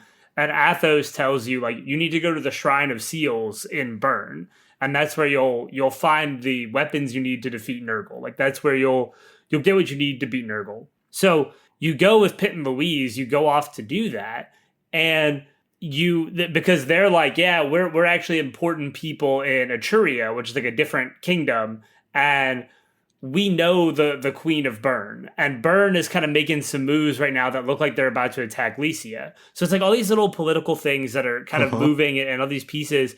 And when you get to Bern, you like uncover a conspiracy basically where the king of Bern is trying to have his own son assassinated by the Black Fang because he wants his daughter to inherit the throne and not his son. And like the Queen of Bern is like, no, that's my son. Like, because the King of Burn has like two baby mamas, I guess. Right, yeah. Basically, yeah. Basically. And the Queen of Burn is like, no, like my son will inherit the throne. Like you can't stop him. He's going to go through his ceremony like tomorrow. And he's in the background like, hey, no, I'm going to assassinate him. And so he hires the Black Fang, or he's working with the Black Fang to do this because it's all part of like Nurgle's plan. But I really loved all of this stuff. Like, this is probably like my favorite part of the story. It's the part that reminds me most of like Game of Thrones and those like deep political dramas where like there's all these different things happening and all these parts coming together. And I really love this section. It works really well. And you bring up Game of Thrones, dude. It reminds me so much of the way Melisandre manipulates Stannis. And eventually he like decides to sacrifice his daughter in order to try to get the throne. Well, I think you mentioned his name, but the guy who's got like Lloyd and what's his name as sons basically leaves one of his sons to die because the Nurgle, or maybe it's Ephidel, I can't remember, but one of the antagonists basically convinces him like, well, if you want the throne, this is what needs to be done. And it reminded me so much of that part of Game of Thrones. And like, I don't want to exaggerate its like depth or detail or elegance compared to like an HBO show, but it really does hit some of those same notes, and it's really effective. And I agree with you. It went from me thinking, oh my God, this is the freaking end of the world direction we're going to like, no, this is actually pretty compelling. And you even get these really individual stories that are really good with Nino and Jafar, right? Jafar ends up defecting away from the Black Fang. And then Nino and the prince are like friends. And, you learn that like both of their mothers suck. One sucks a little more than the other maybe, but like, and it kind of leads into why they behave the way they do. And then eventually you can recruit Nino and Jafar away. And it really is so much more engaging than I would have ever thought it would be. Especially because at this point, I'm starting to lose track of the amount of antagonists, but a lot of them are really introduced for one mission and then you kill them. But the main ones stay pretty clear, and you eventually start taking them out one by one as the game progresses. And yeah, it comes together surprisingly well. I always really liked the Black Fang because it has that Japanese tendency of like, here's a conglomerate of villains, like Kingdom Hearts does this really well with the Organization 13. Like, it's the 13 hooded figures, and like they all have unique personalities and special weapons and stuff like that. That the Black Fang kind of reminded me of that. It's like there's this like, it's a distinct group. There's the Swordmaster Lloyd. There's the hero Linus. There's, Sonya is married to Brendan. Brendan's the leader of the Black Fang. And like Sonya's manipulating him because she's Nurgle's like morph. But she doesn't think she's a morph. Like, she thinks she's human. She thinks she's like a normal person. And like, you find out when you kill her, one of the other morphs, which is like Nurgle's puppets, he like creates these puppets out of like human life force, essentially, which is what he's trying to gather. That's like the whole point of this whole thing. We never even mentioned the quintessence. It comes in a little late, but yeah. He's trying to gather this like life force, essentially. And you find out that like Sonya, the person who's been manipulating all the Black Fang and is like supposedly Nino's mother, is like, she's just a morph. She's one of Nurgle's, but she thinks she's human, and like all the other morphs, they know what they are, but like she has convinced herself that she's real. And so like when she has this realization that she's just a morph, it like breaks her, and it's like, oh, that's interesting. That's compelling for this character who is just kind of a bitch. Like, now there's like this compelling moment for her. And there's another really compelling moment that I love in this part of the story where the Queen of Burn, when you save the prince, right? The prince is going to be assassinated. You save him as one of the missions, a mission that I really enjoy. When you save him, the Queen's immediate reaction is like, the Fire Emblem's safe. Like the crest is safe. The coronation can go on. Perfect. And Eliwood's like, do you not give a shit about your son that we just saved? Like, do you not care that he almost died? And like, I thought that was a really interesting moment because it's like there's this real moment of a character that you're with going, are you like just a monster? Like you have no emotions? Like what are you? And it's just some really interesting like character dynamics and your characters are sort of just like the goody two shoes with the heart of gold, but never in a way that feels so dumb and stereotypical. They're actually just decent people trying to navigate a like complicated political landscape. And I always thought that landed really well. You get a lot of cool characters. This chapter, we talked about Pint and Louise, advanced, promoted mage, promoted archer.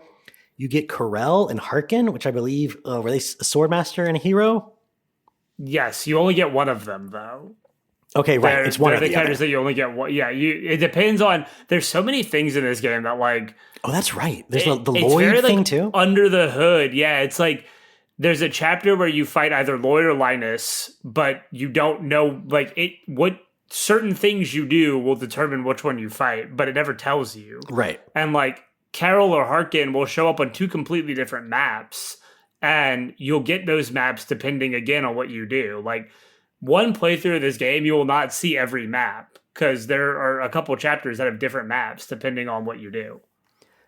There's a unit I need you to tell me how you actually get her, because she appears in a map where it's basically saying like, don't go near that wyvern rider because she's really deadly and you should just avoid that part of the map, which I took as an extreme challenge because I was like, no, wyverns suck. I don't believe you at all. So I went and killed her, and I was telling you about that and you were like, oh shoot, dude, you can recruit her later. So like, I never got her.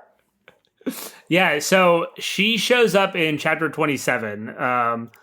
Which for me, and I think for most people, is the like 500 units. Like there's so many enemy units, and she shows up at the end with like the wyverns, and you just talk to her with like Eliwood, or you talk to her with any of the lords, I think, and she joins. I mean, I never use her because like by this point, I like have the party that I want. Yeah, it's like there's really no reason to bring anybody else in there, but she's good filler, I guess. Like if you lost Heath, like I did, but. I don't like the wyverns, so. Yeah. So we talked about you get to recruit Jafar because he like turns from the Black Fang, so he's an assassin. God, I love Jafar. Which is like the advanced, if you're able to upgrade a thief, which is, we talked about promotions. You basically get these tokens throughout the game as loot you can buy. I think there's like maybe a couple shops you can buy one, but for the most part you get them as drops. For the thieves, there's one called like the Earth Seal that lets you promote any class in the game except the thief for some reason. And then you can only ever get one thief contract and you have to steal it from one of the characters. So that's really fitting. It was a little annoying because I was like, had a level 20 Matthew that I was just waiting around like, when am I going to be able to promote this guy? And then you get Jafar and he's better anyway. So it's like, fine, whatever. You get Nino, who's really interesting because she starts as like a level 1 mage or a really low level mage, but she has like the single best growth stats in the whole game. So if you can manage to funnel enough EXP into her in the little bit of time you have her, she can actually be insanely powerful. And then you get Wallace back, or you can get a guy called Geitz instead. I can't remember what the condition there. It was something along the lines of like, if in mission 10 with Lynn, you just don't talk to Wallace, like you just don't recruit him, you get this other guy instead or something. But yeah, really cool characters. They start to give you just pre-promoted, insanely powerful ones to round out your party because they're probably hoping like if you're not just restarting every time someone dies, you probably have a couple significant gaps at this point. So we'll let you fill them in. Yeah, this section of the game is when things really start to ramp up. You start to realize that like if you haven't promoted someone yet, you probably better do it because by the time you hit the end of the game, it's like if you don't have a promoted level 20 unit, you have in some sense like wasted their potential. Now it doesn't need to be exactly 20, right? But the point is like you don't want to promote too early because then their promoted level hits max and you've basically missed out on pre-promoted levels, but you don't want to promote too late because then you missed out on promoted levels. So there's really this sweet spot kind of in the beginning of this phase of the game, I think, where you need to start making sure you've recruited or promoted the people that you want to, or you've kind of waited too long. But all of that comes together so well. Like if you've really been getting into the mechanics, this is when everything meshes together. You get all kinds of crazy levels. We mentioned the sand earlier. You have one with snow. You have one with lava. Yeah. Great part of the game. This is also where your lords start to promote. So like your lords, my Lynn capped out at like I think level like 22 or 23, like or maybe even earlier than that. She was already at level 20. And I'm like, well, I guess I just can't use Lynn anymore because I don't want her to steal experience. But this is where you start to get the they're a certain seal. I think it's a heaven seal that you get to promote the lords, and then they suddenly become a lot more useful. Where it's like, oh, okay, the lords are now valid again. Perfect. Yeah, and it's unfortunate kind of how late it comes. I would say Lynn and Hector, while it's late, you get them in time for it to be useful. Poor Eliwood gets his promotion. So now we're in phase 5 here, right? Chapters 28 through 30. Yes. By the time Eliwood gets his promotion, it's almost like, all right, buddy, fine. But at the very least, what's good about it is he gets a horse. So as long as you have thought he was useful to any degree, he will now be significantly more useful because he gets lances and he gets more movement, which is great. But it does feel like it comes a little late. And like you said, if you have been using your lords a lot, they'll cap out at level 20, and then you feel really compelled to not use them because it's just wasted experience, which we've discussed is a very precious resource in this game. But the game will force you to bring the lords into certain missions. So it's like, I just left them by Merlinus' tent as bodyguards. Yeah. Yeah. So in these last couple missions here, the story gets over the top, but in a good way. You start to really understand like Nurgle and Athos's kind of connection. They were two of the ancient warriors that defeated the dragons. But now Nurgle's like, no, we must bring them back so that I can kill them and absorb their essence and become like, the Nurg Lord. The Nurg Lord. You're kind of right. Nurgle wasn't one of the original heroes, though. Oh, okay. Or one of the original. He was like an apprentice in the village of Arcadia. So there's like this hidden village where humans and dragons are living together. And That's right. In that village, Nurgle started to learn about the dragons and started to learn about their power. And like initially, him and Athos were really good friends, and like they were learning about dragons together. And where Athos wanted to share this knowledge and like kind of expand the idea of Arcadia, Nurgle wanted to take the dragon's power for himself and wanted to, evil villain shit. And so Athos stopped Nurgle, and that's whenever the dragons went through the Dragon's Gate to go into their own world, and they didn't live with humans anymore. Okay, that's right. So that's kind of where we learn a lot of this stuff. Yeah, there's this mission around like 21 or something called the Dragon's Gate, and that's when you first sort of learn about this gate. And Nurgle has kidnapped Ninian and Nils to open it. And it's funny because toward this part of the game, toward the end, there's a piece of dialogue that honestly just made me feel like such a fool, because Nurgle's basically like, did you ever wonder why I needed these two to open the Dragon Gate? What sense would it make that I needed a human to open the Dragon Gate? Like, no, these two are dragons, dummy. That's basically what I feel like the game is saying to me. And I was like, oh my God, how did I not figure that out? You're like, shit, you're right, I am a dummy. Yeah, right. So I thought that was really well done. And of course, there's like this sad scene where your characters don't know this. And this is when you get the legendary weapons, right? Which sort of have a little bit of lore significance too. So Eliwood, main character, gets this like dragon slaying sword. And Ninian gets turned into this dragon by being like, I don't know, like pushed to the limit by Nurgle. And as she kind of escapes and she comes toward Eliwood, and of course, like his sword starts to glow and he kills it because there's like a big dragon. And then it turns out it's Ninian. And it's like, oh man, like, that's kind of sad. But it's a cool emotional moment. The reveal, even if you've kind of seen it coming, I think the reveal with Nils and Ninian is pretty cool. Nils rejoins the party at this point.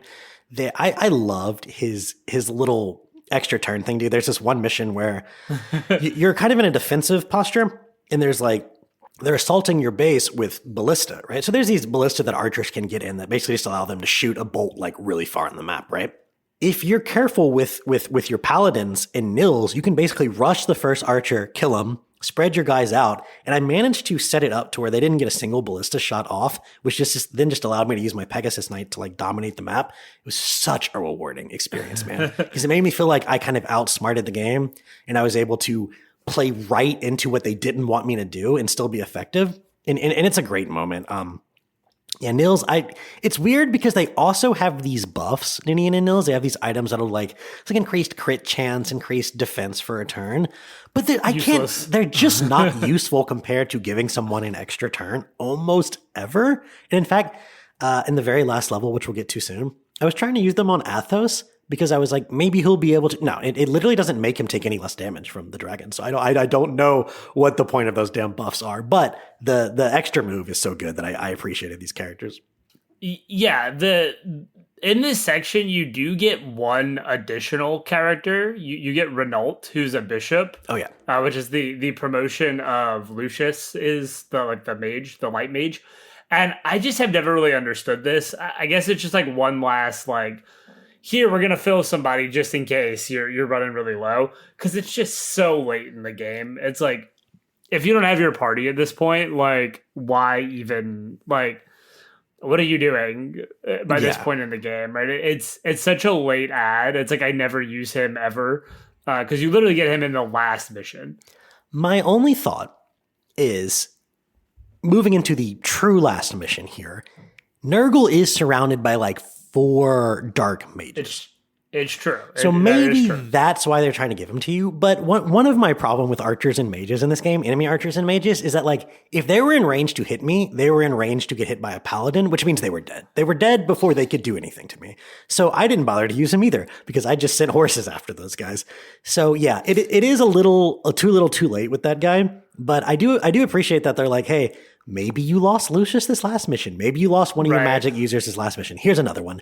It is, literally until the very end, they're giving you more guys. Right. It is nice that even up until the very end, they're giving you somebody.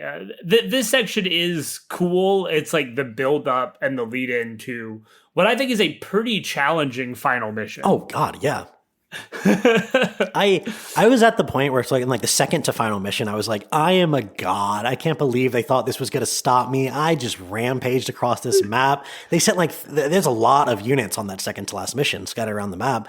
And I was like, easy peasy. I have dominated this game. Then you get into the final mission, and it's basically you start in this little corridor, and every couple of turns, these rooms open up where, what is it, morph versions of various characters you've defeated up to this point, surrounded by a couple bodyguards spawn. And they're really deadly. And the first one is, was it Uhai? One of the horse archer guys? Yeah, Uhai, something like that. That guy will mess your day up. I had to restart that 100 times to not get him to just obliterate Eliwood in the very beginning. And I finally found a good way to do it. But I was actually really impressed with how difficult they made that last mission. I mean, you really have to think about it and play it very properly. And it really emphasizes making sure that you've built up a strong army, their usefulness, you have a variety, because all these enemies, I mean, there's sword guys, there's axe guys, there's mages, there's bow guys, there's so much variety here in this last chapter. And it's you need to have a varied party that can counter all these things, or else you might struggle. And you do get Athos in this last chapter. Oh, right? Yeah. Athos joins you to fight, and he is awesome. I mean, he brings in great weapons. Mm-hmm. His magic is insane. The animations on his magic is crazy, super cool. Dude. It's awesome. It really does feel like this kind of reward moment of you made it. Here's the end. Here's this really sick unit that we're gonna give you to use. I just want to reemphasize the way this mission works. The previous one they throw 40 units at you. This one there's 12, but they are hard. It really flips from quantity to quality as far as what they're throwing at you here. And you have your lowest margin of error ever in this mission. You have to play everything perfectly, and then dude, you beat the four or five reincarnated bosses in the room. Then you have to go fight Nurgle. And I'm thinking, well, it's over after that, right? So I just went balls to the walls, charged him. Well, I got one of my healers killed, and I got my strongest paladin killed. And then you have to fight a fucking dragon. And I literally couldn't do it. I don't think I had the units necessary to do it, especially because my lords got a little unlucky in my first playthrough, and they weren't surviving even one hit from this dragon. So I ended up having to replay this mission and keep a healer, and then there's a mechanic called rescue where basically certain characters can pick up what is essentially smaller characters than them and carry them around. And you can use that to pull people out of disadvantageous positions before you end the round, right? So if you've left someone kind of exposed, you can use someone to grab them and either just protect them or move them out of the way. And so I ended up doing something creative with that to kill the dragon. But bro, you have to fight an actual dragon whose HP is ? And and at first it's I don't know how much health this guy has. And I ended up basically having what's his name, Athos attack, and then healing him, and then pulling the healer away, and then ending the round, and then having the healer, and cycling this a few times. I was eventually able to get it, but yeah, really challenging last couple missions, and I was actually really pleased with that because I was thinking, man, if I power game too hard, if I made this game just a joke now, and that last mission said, oh no, buddy, we've got something for you. Well, we're gonna test you, and it's interesting because like you talk about your strategy to beat that one, and I got pretty lucky with my lords. But they could not survive the one attack and the counter attack. Yeah. They could survive the one attack. They cannot survive the counter. So it was very like, okay, Athos is going to go in and he's just going to sit there. He's going to let the dragon attack and then he'll counter and then he'll elixir on his turn. Mm-hmm. And then we're going to rinse repeat that. And then I finally got the dragon down enough that I was able to send, Hector, Lynn, and Eliwood all to each take a strike at him. And so it was cool that like each lord got a chance to hit the dragon, and Eliwood actually finished off the dragon. So like it was a cool, satisfying moment there of like kind of gameplay and story uniting in a nice way there. And really, you're supposed to use Eliwood because his legendary weapon is like a dragon slaying thing. So the same way that bows had a bonus against flying units, his sword has a bonus against the dragon. But it didn't matter. Like he sucks. Because mine died with one counter attack, so I literally couldn't fucking use it. But you know what? I figured it out. It's fine. But yeah, really challenging last mission, really satisfying last mission. And then I really enjoy the epilogue of this game, man, because it quite literally goes through every single character you have. And unfortunately, if they died, all it says is died at this battle. But if they lived, it gives like a whole paragraph description of what they get up to after the game is over. And it reminded me a lot of Final Fantasy VI, where it's a little different because in 6, instead of it being like in this game, it's just text and nothing else. In 6, it's just animations that you see as the credits scroll over it. But it's just, they realize like you have a big cast and you want to know what the hell happened to these people. And both Final Fantasy VI and this game both realized like, yeah, we need to make sure the players get closure for every single one of these characters. Even if it's just a paragraph, even if it's a 3-second scene, we do want people to understand that these guys mattered and they didn't just dissipate after the thing's over. And I really love that aspect of the ending. And what's so cool about that, right, is like when a character dies, they do get the just they died text. And you see that and it's like, well, that's disappointing. But it's like they died. Yeah. Like it's like that's the consequence for letting them die. Like it just re-emphasizes that permadeath mechanic even at the very end of the game. And what's so cool about this, what I love that all the Fire Emblem games do this to some degree, right? Like every Fire Emblem game does this epilogue with character text or animations or whatever to kind of say what happens next. And what's really cool about this with the support mechanic that comes into play is like if you get an A-level support with certain characters, they'll get married and go off together, or yeah, so like their epilogues will change depending on what level of support you have. It has to be an A-level support, but like if Hector and Lynn have an A-level support, they'll get married at the end of the game, and Hector's child is actually, Hector and Lynn's child. Oh, I didn't realize that. And that's really cool. Yeah, so like, and all the characters, depending on what their A-level support is, they'll do something together. Like it's, sometimes like it's a brother and sister or whatever. Like it's like Raven and Priscilla, like they're related, so they're not getting married, but like they'll go off together to like rebuild their house or whatever, right? So it's like every character has a connection that you can build with their support that will affect their epilogue. So I really like the Fire Emblem epilogues for that. And then the way this ends ultimately, because this is a prequel to the 6th game, is that little prince that you had to guard, that you had to rescue in that one mission, turns out he's a little nefarious little fucker, and he's up to something. And there's kind of like a 20 years later, whatever, and it shows him talking to someone. And I can't remember exactly what they're discussing, but it makes it very clear that like, oh, this guy sucks, and he is very clearly going to be like a villain in the story as it proceeds from here. Yeah, you also get to meet like Roy and Lelena, which is Hector's daughter, who's also in Fire Emblem 6. Like you get to meet Roy and Roy's like love interest. They're not like necessarily definitely love interest, but kind of sort of in Fire Emblem 6. So you get to kind of see that relationship start here. And like Hector is a big part of 6. Eliwood, I think, is dead at the start of 6. Like I think Eliwood dies at the start of 6. But like Hector is a big part of 6. So like you kind of see some of these pieces put into play here. So I really liked the ending for that. So I think at this point we've covered most of the game, most of the major things. There are a couple of things we mentioned up to this point that I want to go a little further in depth in before we get out of here. I think one of those is the support system. I have not been very critical of this game at all up to this point because I have enjoyed the shit out of this game. And I'm not even going to be overly critical of support, but I do think there's a little bit of a weakness here because the game is not overly clear how to level up supports. It's not, well, I guess it's like, it does tell you if they're like, they fight together, they get support, right? It's not clear exactly what that means. It turns out literally just in the turn next to each other. But you also have to do it a lot, like a significant number of times. And then it spawns a conversation. And then everyone has an affinity that's like an element. And what each person's affinity is in the pairing determines what bonuses they get when they're next to each other. But I don't think that part is literally in the game at all. I don't think there's any explanation for that. Nope.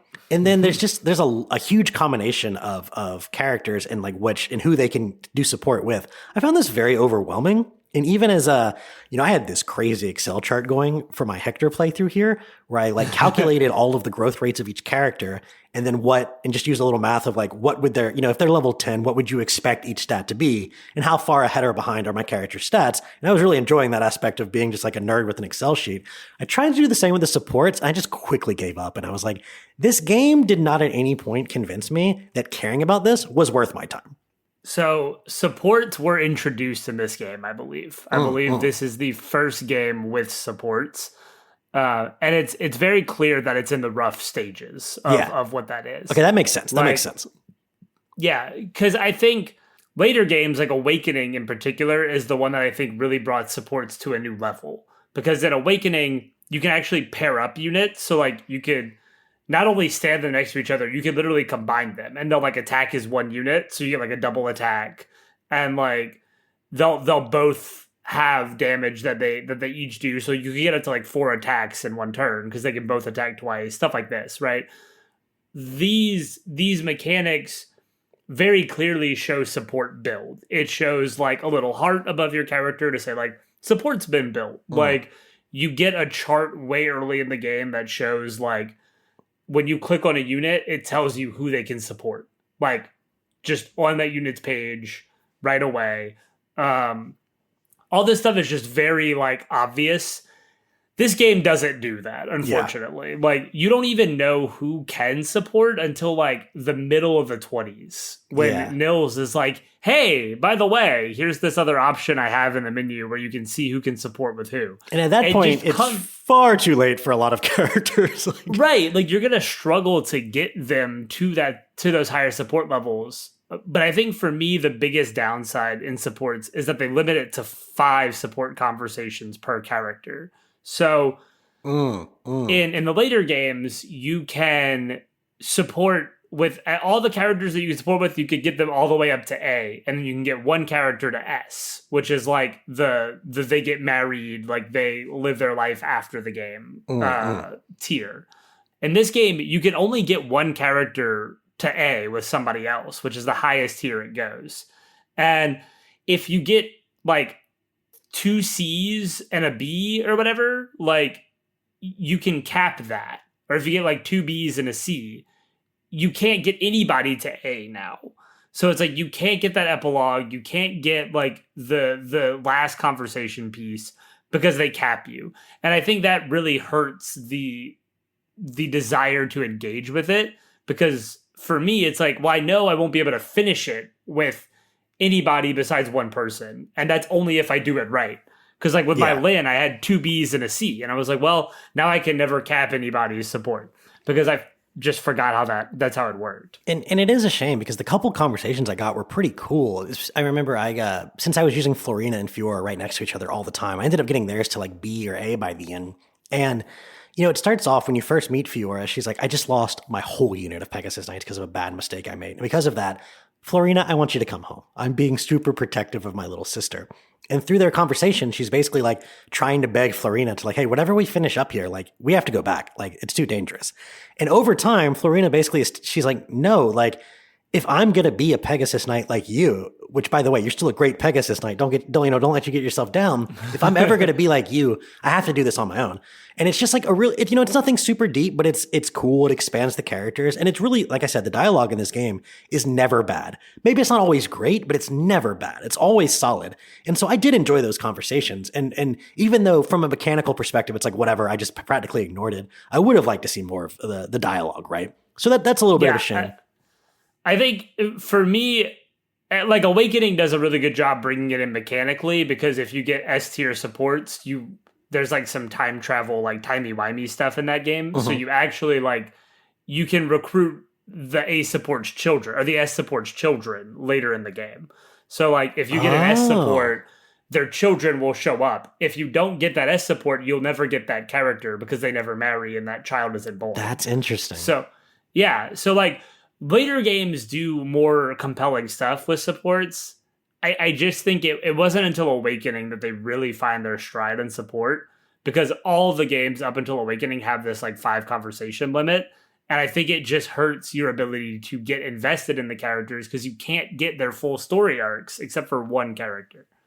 I got you. Yeah, okay. So when you had first told me like 5 isn't enough, I thought you meant like each character had 5 different people they could have a relationship with, and I was like, how is that not enough for you? What is 5 times like 40 or whatever? But I understand what you mean now. Okay, yeah. It's like you can't finish the arcs, and like that's so frustrating. It's like I wanna know how their arc ends, but you can't actually finish it because you can only do that with one character or none of them if you don't plan it out correctly.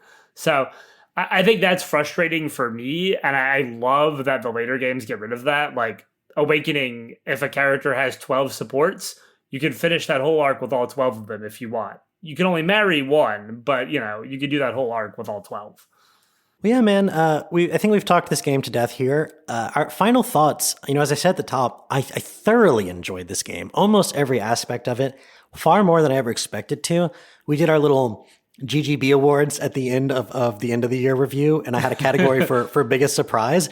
Definitely an early front runner for biggest surprise. I thoroughly enjoyed this, and as I was putting this document together, I thought of that Sun Tzu quote that's like, every battle is won before it's ever fought. And to me, that is such a large part of why I like this game, is because everything you prepare for each mission is so important. And coming up and like looking at the battle map, assigning your different equipment and items to each character, figuring out who you're going to bring into battle, and coming up with a plan and then executing it, especially because every mission toward the end throws some twist halfway through, and adapting to that. It just feels so good. It's got great writing. It's got great music and animation. It's got an incredible level of management. That's like, I love management in games, right? So I love that part. It's got the micromanagement of the individual battles. I just can't say enough good things about this game, man. I really can't. And if you've ever looked at this and thought for reasons like my biased self, oh, it looks anime, it looks this, that you don't want to play it, please give it a chance, because I was absolutely blown away by this and I had such a good time. And go buy a legitimate copy on the Switch or whatever, and then download it on your phone, Delta Emulator, so you can play at work. Because I just had so much fun playing this game, and I was telling you, it ruined my sleep schedule for like a straight week. I was just playing this on my phone in bed till like 3 a.m. It was insane. One more mission, one more chapter. I know, dude. I mean, I still have memories of growing up with this game under my blanket when I'm supposed to be asleep because I have school in the morning, and I'm like, one more mission, one more chapter. Like it's just such a core memory for me, and I love that you loved it as much as I still love it. Right, Playing it again, I was immediately sucked into it. Everything that I knew about it and like loved about it from being a child and loving it, like, it immediately just flooded back to me, and I was like, this game's still so good. And I mean, it still holds up wonderfully. I have some issues with the support system compared to what like the later games do, but everything else is just so good. It's still one of the tightest, I think, on just like core mechanics, map design, like just that core experience of Fire Emblem is so pure in this game, right? Like a lot of the later games will add in different mechanics, or like in Sacred Stones, you have like branching promotion trees, right? Like you'll promote and you can either say like, I want to go a paladin, or I can be like a great knight, and they'll do slightly different things. So like that's a great update, and there's so many like things and whatever that have been added throughout the series, but the core experience is so strong here. The writing, the story, the characters, the pacing of it all, like it's just so strong to me. And some of this is just nostalgia talking, but this is my fourth favorite game of all time. Like, yeah. It's in my top 5. I adore it. And I've played it, probably 7 times now, with this last one being like my 7th run of this game. And I love it every single time. And it always reminds me of like what made me fall in love with this series in the first place. I completely agree with your assessment there. And, yes, of course, I'm sure further entries have tweaked things and improved on a couple things, as happens in a long-running series. But it's just the fact that, like, so much of this game has aged so gracefully, so well. At worst, it's like, aged fine. But most of it is aged, like, just so well. The music, the art style, the core mechanics, the story, everything you said. Super impressive. I can't recommend this game enough. I have a feeling that this will soon be ending up on my top 100 of all time.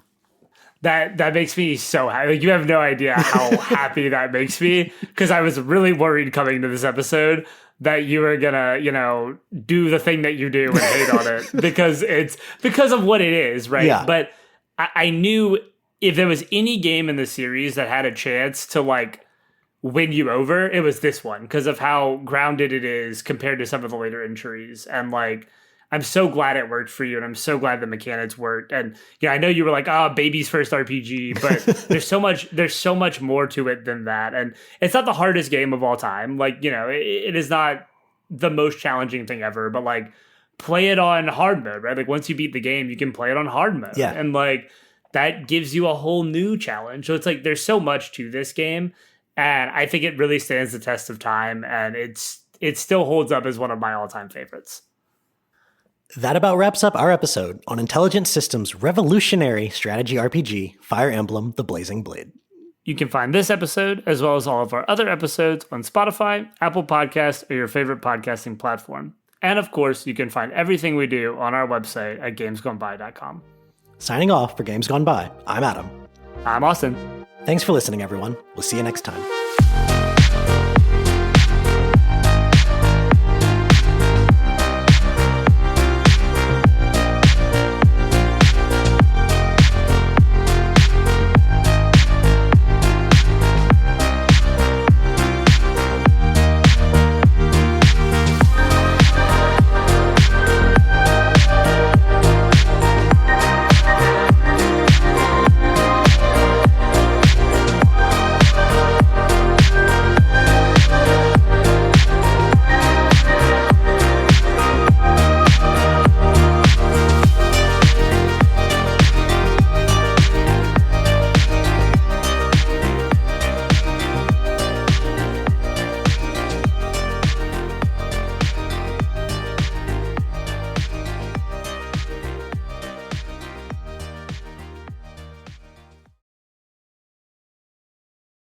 Do